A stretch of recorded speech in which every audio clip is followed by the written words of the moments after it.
हमारे बुजुर्ग जब कभी पौराणिक कथाओं के बारे में सुनाते हैं तो उसमें श्री कृष्ण की नटखट पने की कथाएं अवश्य सुनने को मिलती हैं। भगवान श्री कृष्ण जिनका नाम सुनते ही मन में भक्ति और चेहरे पर मुस्कान उमड़ पड़ती है, जिनका नाम लेने से व्यक्ति के सारे कष्ट दूर हो जाते हैं। हमारे भारत में श्री कृष्ण को बाल रूप में यानी लड्डू गोपाल के रूप में पालते पोसते हैं।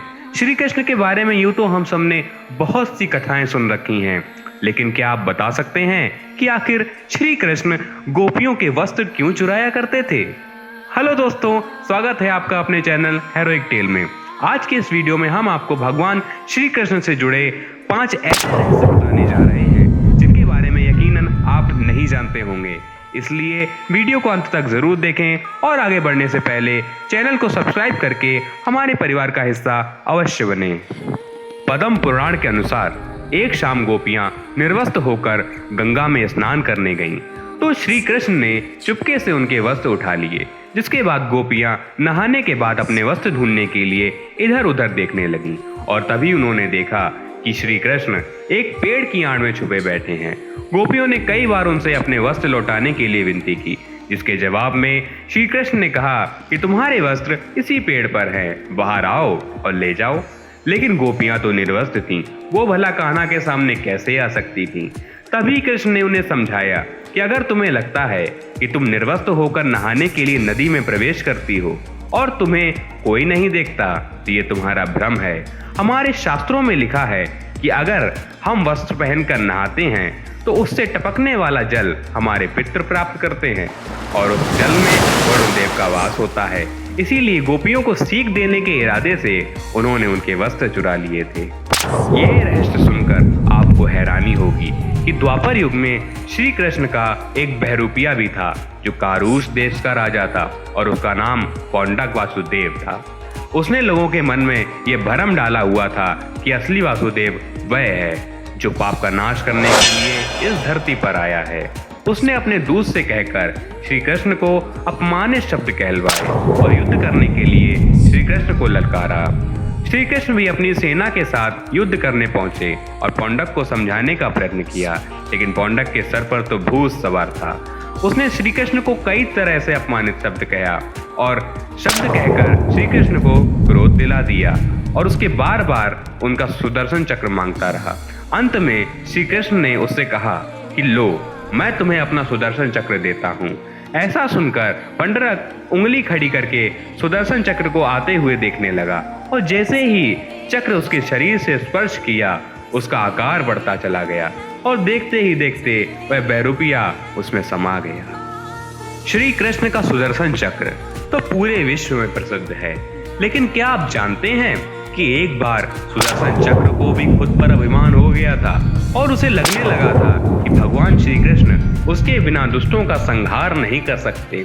इस बात का पता जब श्री कृष्ण को हुआ तो उन्होंने महाबलवान हनुमान जी को याद किया। श्री कृष्ण का संदेशा मिलते ही हनुमान जी द्वारका की तरफ चल पड़े, लेकिन दरबार जाने से पहले उन्होंने पेट पूजा की, जिसे देखकर सैनिकों ने उन्हें रोकना चाहा, लेकिन उन्होंने सबको उल्टे पांव भागने पर मजबूर कर दिया। हनुमान जी का यह रूप देखकर श्री कृष्ण ने सेनापति से कहा कि तुम हनुमान से जाकर कहो कि तुम्हें प्रभु राम बुला रहे हैं, और दूसरी तरफ सुदर्शन चक्र से कहा कि दरबार में आज किसी को प्रवेश मत करने देना। भगवान राम का नाम सुनते ही हनुमान दरबार की तरफ दौड़े, लेकिन सुदर्शन चक्र ने उनका रास्ता रोक लिया और दोनों के बीच युद्ध छिड़ गया। युद्ध करते करते हनुमान जी को आभास हुआ कि युद्ध की वजह से उनका समय नष्ट हो रहा है, इसीलिए उन्होंने सुदर्शन चक्र को मुंह में दबाया और दरबार पहुंच गए। श्री कृष्ण को नमस्कार करने के बाद जब भगवान कृष्ण ने उनसे पूछा कि क्या तुम्हें दरबार में किसी ने नहीं रोका, तो उन्होंने मुंह से सुदर्शन चक्र को निकाला और कहा, हाँ प्रभु, सुदर्शन चक्र ने रोका था, लेकिन मैं दर्शन के लिए इतना उत्सुक था, इसीलिए इन्हें मुंह में रखना पड़ा। और ऐसा कहकर उन्होंने सुदर्शन चक्र को श्री कृष्ण के पैरों में रख दिया और सुदर्शन चक्र को भी अपनी बुद्धि पर शर्म आने लगी। यूं तो भगवान का ना ही कोई आदि है ना ही कोई अंत, लेकिन श्री कृष्ण से जुड़ी एक कथा के अनुसार बलराम के देह त्याग कर बैकुंठ चले जाने के बाद भगवान श्री कृष्ण भी ध्यान की मुद्रा में जंगल में लेट गए थे। उनके पैरों को देखकर एक बहेलिये को लगा कि ये कोई हिरण का मुख है और उसने उन पर तीर चला दिया था। उसी के पश्चात भगवान ने अपनी देह त्याग दी थी।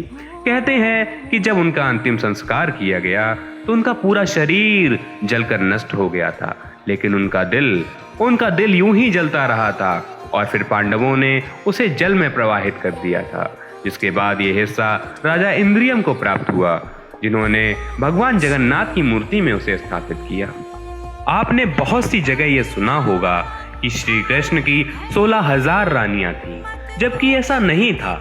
भगवान श्री कृष्ण की सिर्फ 8 रानियां थीं। ये 16,000 रानियां तो वो कन्याएं थीं जिन्हें एक असुर ने कई वर्षों तक बंदी बनाकर रखा था। भगवान श्री कृष्ण ने इन्हें उस असुर के चंगुल से छुड़वा लिया था, लेकिन समाज ने इन कन्याओं को अपनाने से इनकार कर दिया था। इसी वजह से इन कन्याओं को मान सम्मान से भरा जीवन देने के लिए श्री कृष्ण ने इनसे विवाह कर लिया था। तो दोस्तों, ये थे भगवान श्री कृष्ण से जुड़े 5 ऐसे रहस्य जिनके बारे में आज हमने आपको बताया। आपको आज का वीडियो पसंद आया तो इसे आगे शेयर जरूर करिएगा। मिलते हैं आपसे अगले वीडियो में एक ऐसे ही रोचक वीडियो के साथ। जाने से पहले हमारे चैनल को सब्सक्राइब करना ना भूलें।